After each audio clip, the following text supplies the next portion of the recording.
Ghana has been facing multiple economic challenges. This led to the government requesting for a $3 billion bailout from the International Monetary Fund to help it restore macroeconomic stability. Among other things, government embarked on a domestic debt exchange program, which has equally placed an obligation on government to intensify its revenue mobilization mechanism. This will involve increased taxes. The challenge is that in the coming days, workers in the informal sector may pay 35% of their income as tax to government. This could be very challenging for the ordinary worker. Francis Timoboy is a tax analyst and he has been speaking on this development. Since January 2022, if one earns more than 20,000 Ghana cedis, you paid a marginal tax of 30%. Now it is going to be 35%. And I think that this puts employees in a worse position. And let's take a more stable currency and look at the impact. 20,000 cedis in the year 2022 was worth $3,300. Now, that same 20,000 is worth $2,400 today. So even if one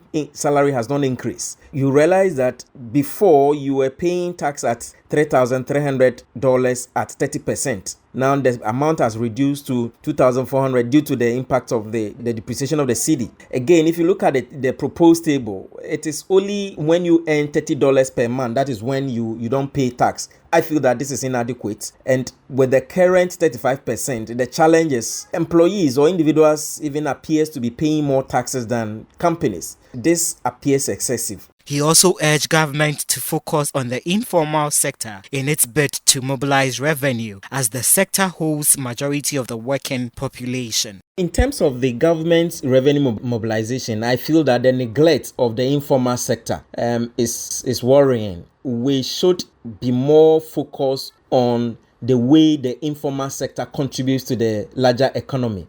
Our tax measures towards the taxation of the informal sector still remains a challenge. Today, many people who earn income in the informal sector are able to go away, especially if it's a cash transaction. Those in the formal sector continues to bear the burden. And I feel that it's about time we take drastic measures and look at the informal sector. If we have challenges with that area, we can study what other countries are doing and be more focused on taxation of the informal sector. After all, the economy in general is informal. And so if you do not design measures that will help you deal with how wealth and revenue is generated in that sector, you end up overburdening the formal sector and always introducing taxes which are easily collectible.